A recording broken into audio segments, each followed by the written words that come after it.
안녕하세요. 토요미스테리 디바제시카입니다. 여러분 혹시 페루 남부에 위치하고 있는 나스카 사막에 그려져 있는 그 거대한 선들과 그림들을 알고 계신가요? 그걸 나스카 라인이라고 부르는데요. 세계 7대 불가사의 중에 하나로 불리고 있죠. 이건 처음에 1939년에 외부에 발표가 되었고 발견이 되었어요. 그런데 1994년에 와서야 유네스코 문화유산으로 지명이 되었죠. 자, 어떻게 된 라인들인지 아마 궁금하실 거예요. 자, 저는 오늘 많은 사진들을 여러분께 보여드릴 건데요. 이건 상공에서 찍은 사진입니다. 이 라인들은요, 남아프리카 페루의 아주 건조한 고원 사막지대에 새겨져 있어요. 위치로 봐서는 페루의 수도 리마라는 지역에서 약 400km 남쪽으로 내려가면 새겨져 있죠. 이게 하늘에서 내려다보면요, 굉장히 그 광활한 사막에다가 마치 누군가 인간보다 훨씬 큰 존재가 캔버스로 그림을 그리듯이 거인이 정말 이렇게 자유자재로 휘둘러서 그린 듯한 수많은 선들과 도형과 또 뭐 동물들, 새, 꽃과 나무들, 그리고 사람의 모습까지 수없이 펼쳐져 있어요. 조금 더 사진 보여드릴게요. 자, 만약에 우리가 이걸 그냥 상공에서만 봤다면 와, 거대하다 하겠지만 문제는 뭐냐면 이걸 실제로 엄청나게 광활한 곳에 이렇게 새겨져 있기 때문에 여기에 여러분이 정말 섰을 때는 이게 도형인지 어떤 그림인지 전혀 모른다는 게 문제인 거죠. 자, 그렇다면 이런 게 왜 만들어졌냐는 거예요. 어디에서부터 이게 시작이 됐냐는 거죠. 기원 후 400년에서 한 600년 사이에 이곳에 그 나스카 사막이잖아요. 나스카 문명에 의해서 만들어진 것으로 아직 추측만 되고 있어요. 이들 가운데는요, 이렇게 새 모양처럼 직선도 있지만요, 여러 가지 곡선으로 복잡한 디자인까지 만들어져 있죠. 정말 수백 개에 달하는 그림들이 있는데 여기에 더 신기한 건 이렇게 뭐 자연의 모습만을 다룬 것이 아니라 이런 사람의 모양도 존재하고 있다는 거죠. 가장 큰 거는요, 지름이 200m 이상 되는 곡선의 모양들도 있다고 해요. 자, 그럼 이런 나스카 라인은 처음 언제 기록이 되었을까요? 1553년입니다. 페드로라는 사람의 한 책에서 이 나스카 사막에 무언가 그림들이 그려져 있다라는 게 언급이 된 적이 있어요. 근데 당시의 사람들은 여기에 별로 관심을 가지지 않았고 또 그 사람이 이 나스카 이 라인들이 그려져 있는 곳의 위치를 저서에다가 잘못 기재를 한 거예요. 그러다 보니 제대로 찾을 수도 없었고요. 그렇게 400년이라는 시간이 지나버립니다. 그리고 400년 후 1927년 페루의 한 고고학자 토리비오라는 사람이 하이킹을 하려고 언덕에 올라갔다가 이러한 모양들이 줄지어서 있는 걸 보고 뭔가 이게 이상하다 생각을 하고 이걸 1939년 학회에 보고하게 됨으로써 세상에 알려지게 되는 거죠.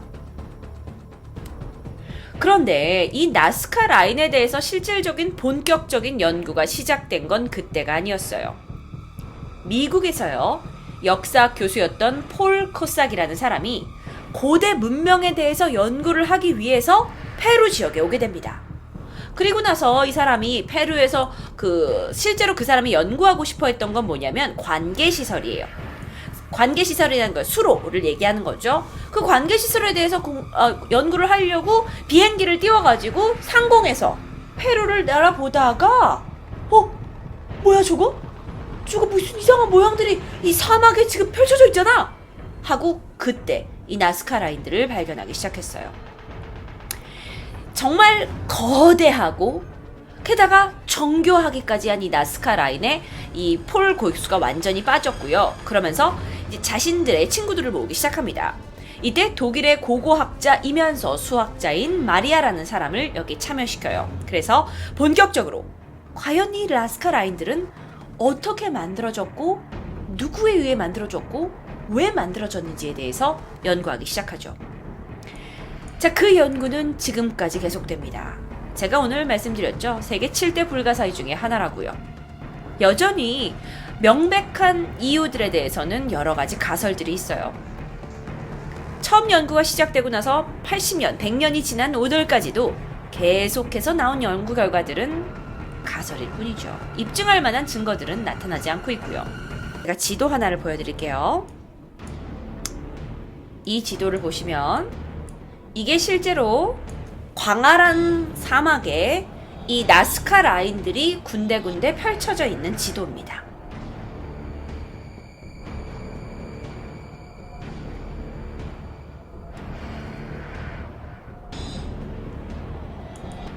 보시면 여러분은 사진으로 1개, 2개, 3개만 봤지만 상당히 많은 게 이 나스카 사막에 펼쳐져 있어요.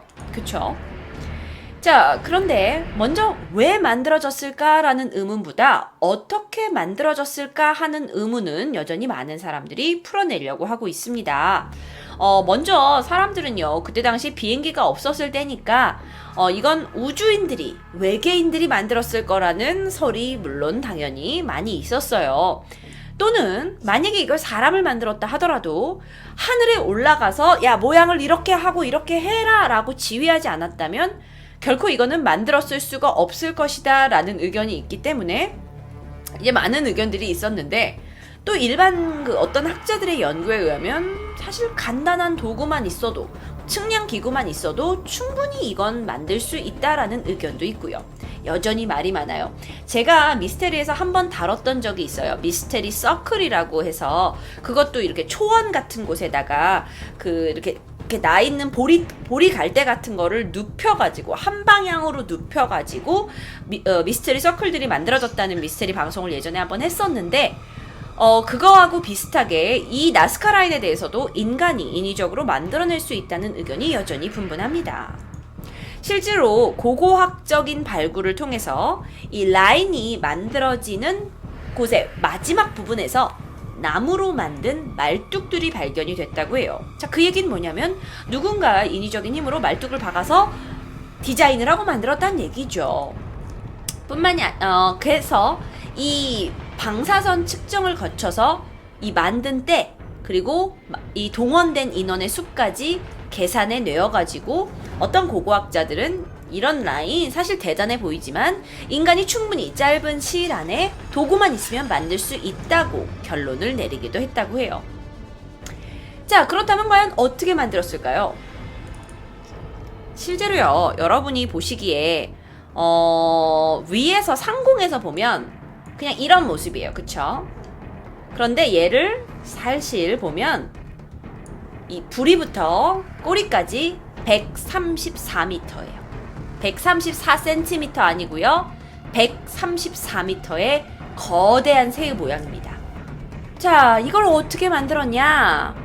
양쪽 끝에다가 말뚝이 박아져 있잖아요. 이걸 줄로 연결하고 줄을 따라서 뭐 얇은 또랑을 만들었대요. 그래가지고 거기다가 이제 디자인을 하고 만들었다는 건데, 글쎄요, 뭐 여러 가지 여전히 방법론이 제공이 되고 가설로 있곤 하지만 문제는 뭐냐면은 어떻게 이게 지금까지 선명하게 보존될 수 있느냐는 또 다른 미스테리로 남아버리는 거예요.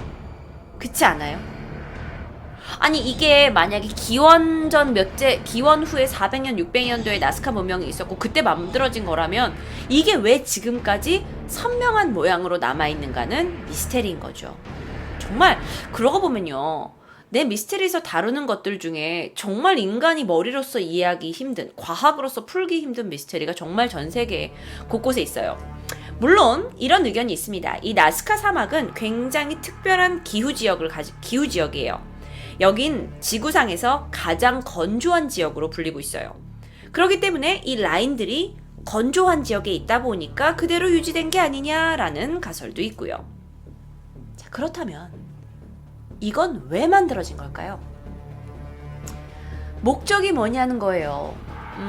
전문적으로 이 나스카 라인을 연구하는 사람들은요, 조심스럽게 가설을 제시는 하긴 하지만 약간 흥미 위주인 경향이 많아요. 예를 들어서 1960년대와 70년대에 UFO와 우주인에 관련된 소문들이 굉장히 무성했을 때, 그래서 사람들의 관심을 끌 때 이 나스카 라인 이거 혹시 우주인한테 만들어진 거 아니야? 이거 우주인들이 지구의 기착지로 이 나스카 사막을 점령을 하고 자기가 그 우주 라인을 띄울 어떤 그 활주로 표시를 이렇게 디자인한 거다라는 주장이 나왔어요. 근데 그게 약간 성급했다라는 의견도 있죠. 근데 그런 의견들이 굉장히 많이 나와요. 그러니까 무조건 외계인과 관련된 많은 의견들이 나오고 있습니다. 자, 또 다른 주장은요. 이걸 만든 사람들이 외계인이 아니라 정말 1세기부터 이 지역에 살면서 나스카 문화라는 거를 막 발전시켰는데 그게 나스카 문화가 점차 쇠퇴하면서 나스카 사람들이 이제 사라져 버렸거든요.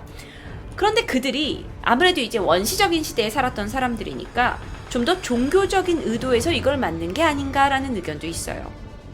즉 뭐냐면 나스카 사람들이 뭔가 하늘에 신적인 존재가 있다고 믿고 나서 신에게 보여주기 위한 신의 숭배를 나타내기 위한 그림을 대형 디자인으로 그렸다는 거죠. 아까 말씀드렸던 그 독일의 고고학자 마리아가요. 실제로 이 나스카 근처에서 오랫동안 기거하면서 연구를 진행했어요. 그런데 이 라인들이 그 마리아의 주장에 의하면 천문학적으로 그 지평선상의 어떤 해와 다른 천체들 그리고 별에 뜨는 지점을 표시한 것과 일치하다라는 의견을 내기도 했고요. 완벽하게 일치하진 않지만요. 그냥 밤하늘의 별자리다 이건 이렇게 주장하는 것도 있고요. 근데 또 다른 미국의 학자들은요. 여기가 비가 잘 안 오는 지역이다 보니까 물에 대한 그 어떤 숭배? 이게 되게 나스카 문명 사람들이 강해서 여기다가 이 동식물을 막 그리는 거는 물에 대한 물의 신에게 숭배하는 예배 의식이었다. 뭐 이렇게 주장하기도 하고요. 답은 아직 없어요. 여기는요. 우리가 이렇게 얘기하잖아요. 미스테리 하면 그 미스테리 지역이 지금까지도 남아있을까? 네. 지금까지도 남아있어요. 실제로 최근 2011년, 2012년까지만 해도 일본 대학에서 고고학을 연구하는 탐사단들이 또 대거 그쪽으로 가서 그동안 알려지지 않았던 또 다른 나스카 라인들을 발견했다라는 보도 자료가 있기도 했어요. 그리고 또 발굴 작업을 계속적으로 진행하고 있기도 하고요. 정말 전 세계적으로 많은 그 미스테리한 것을 연구하는 사람들이 모이는 곳이에요. 제가 살짝 사진으로 준비한 것들을 좀 더 보여드리면 바로 이게 나스카에서 발견되고 있는 각종 모양들의 도형입니다.